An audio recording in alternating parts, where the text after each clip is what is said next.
Action coming thick and fast. Men's steeplechase athletes out on the track, and this you feel all about. Once again, Sufyan El-Baqali.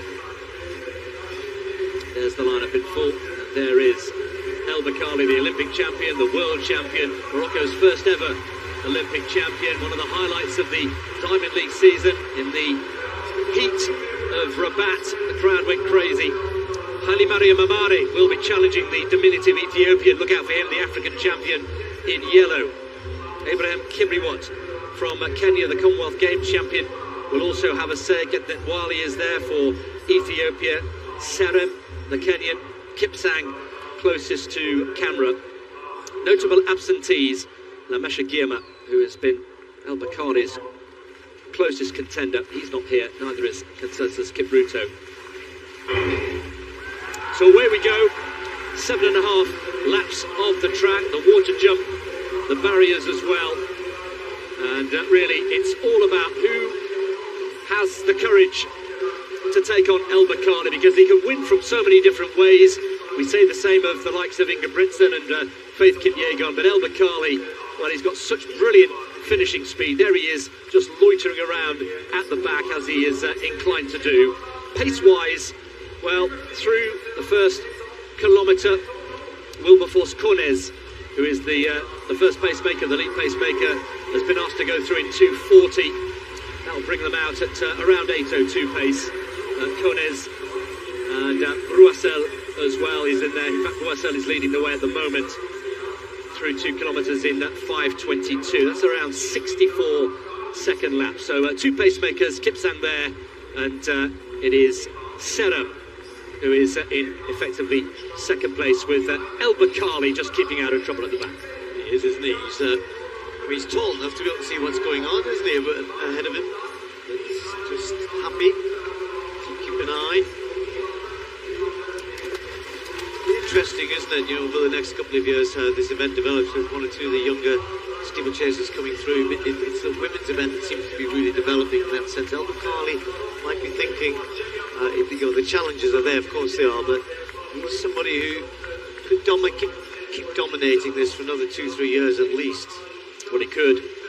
He very rarely loses a race. The last significant defeat was here in Zurich a year ago. He won't want to make the same mistake again. Kari Sanya of Sweden, 6th of the world champs. That's a pretty good effort. You can see there the lead that we saw right in the beginning from Valletta, almost getting out to 7 metres with the very first jump of the competition, or her first jump of the competition. 6.97. Colleen, 6.50 in second place. That's not going to be too far away though, is it, for Sanya? Good on the board. No jump in the first round, and that one 6.55, so she's going to move into second place. Approaching the first kilometre, and the 2 pacemakers still out in front, with Kipsang and Miura, the Japanese athlete, who is also joining the leading group. 2:40, bang on the money in terms of placemaking, so well done to Adarafia Broussel, who's sticking to his task, sticking to the brief. Kipsang there is effectively leading the race, with Serem, his compatriot, in second place. Getnet Wali there in the turquoise of, well, I say Ethiopia, it's not the Ethiopian colours, is it? It's the turquoise for Getnet Wali. Leonard Bett as well, a training partner of Consensus Kipruto. Kipruto, by the way, heard from his manager over the last couple of days, just has a bit of a back problem, wasn't comfortable hurdling, and therefore took the precaution of not coming here to compete in Zurich. Pacemaker peels off. So now we'll see what happens. El-Baqali just thinking of getting a little bit closer on the outside there. I think in his favour as well. I mean, he's a tall man. The barrier's obviously perhaps a little bit easier, but he's got pretty good technique. It's not the best, but it's certainly effective enough. Particularly when he's at pace, though. It's not so much during the race. You want to conserve as much energy as you can in the steeplechase, going over the barriers, not too much chopping and changing. Keep your rhythm, up and over, but it's when you start going at pace, particularly on the last lap, when you're tired and you're fatigued, that's when it really comes into play. And he's good at that. He's very good at that, very good technically, and also has got this blistering finish at 3:31, 1500 metres. Quick word about the man in yellow, easily recognisable, Haile Mariam Amare, who was second behind El Baqali in Lausanne last time they all went out. The only athlete who really had a go at El Baqali, and now he's just feeling his presence on the right shoulder towards the back of that pack.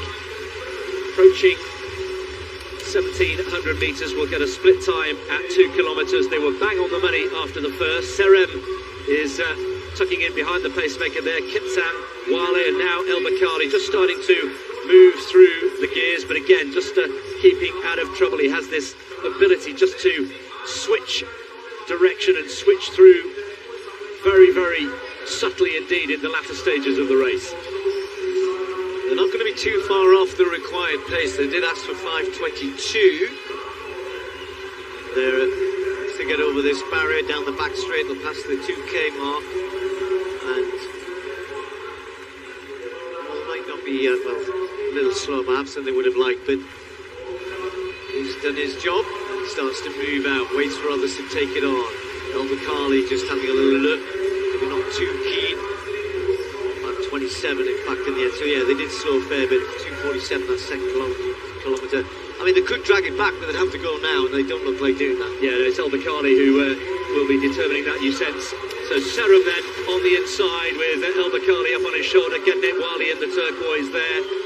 Kibiwat and Mari, let's keep an eye on him in the yellow vest. Wally, who's got plenty of pedigree, also qualified for the 5,000 metres, but opted just to concentrate here on the steeplechase. Leonard Bett is starting to take closer order, coming up on the shoulder of Wally with 2 laps to go, and El Baqali, surprise, surprise, is exactly where he wants to be. He's beginning to look as though even he might not leave it till the last 200, isn't he? He's kind of itching to go, isn't he? You can see he's feeling good. There you can see that extension that he starts to take as the pace picks up, attacking the barriers, just stretching out. Doesn't want to lose momentum, doesn't want to lose any sort of pace. Just a little check there, and away he goes. Well, he won't want to make the same mistake as last year. As I say, he's only lost once in 3 years. Last year he was beaten here by Benjamin Keegan in what was really a highly tactical race. He got his tactics wrong, and he's never won the Diamond Trophy, and he won't want to make that mistake again. And here he comes into the home straight for the penultimate time. In the driving seat, Kibiwat in second place, Wale in third with Serem in fourth place, and El Baqali will hear the bell just outside 7 minutes. 400 metres to go. El Baqali is almost there. Yeah, Wale almost climbed over the previous barrier. He was a bit better there, lost a lot of ground to Kibiwat, but Kibiwat himself trying to hang on El Baqali. It's only a 5-metre gap. But look at how he extends over that barrier there, takes it in nicely in his stride. But the gap's not getting any bigger, and now Wale is starting to get moving down the back straight. Wale is taking closer order, breezes past Kibiwat. Has he left it too late? Plenty more gears you feel to come from El Baqali. El Baqali rounding round the crown of the bend. Just the water jump and one more barrier to go. A little bit of a stutter for El Baqali, but he's safely over. Barely gets his shoes wet and he's on his bike. A little cart over the shoulder into the home straight. Wale in pursuit, grimacing, gritting his teeth. Kibiwat looks as though he's labouring as well. One more barrier to clear. El Baqali, little cart over the shoulder. The celebrations already. Catch me if you can. Catch me if you can, but they never do. They never do. And El Baqali is the champion finally in the Diamond League. At the first time after coming perilously close to the title last year. El Baqali, Olympic champion, world champion, and now Diamond Trophy winner. The time, not important. The result, frankly, very rarely in doubt. And Wale, well, he gave it a go, didn't he? But El Baqali, you felt there were several more gears to go to. And El Baqali finally gets his hands on that coveted Diamond Trophy and confirmation of a place in the World Championships next year.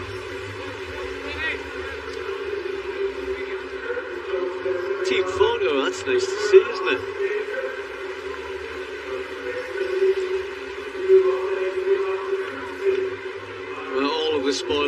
go to this man again, Sufyan El-Baqali. As you said, time didn't really matter. It was a pretty good last 1,000 they ran. Was that 240?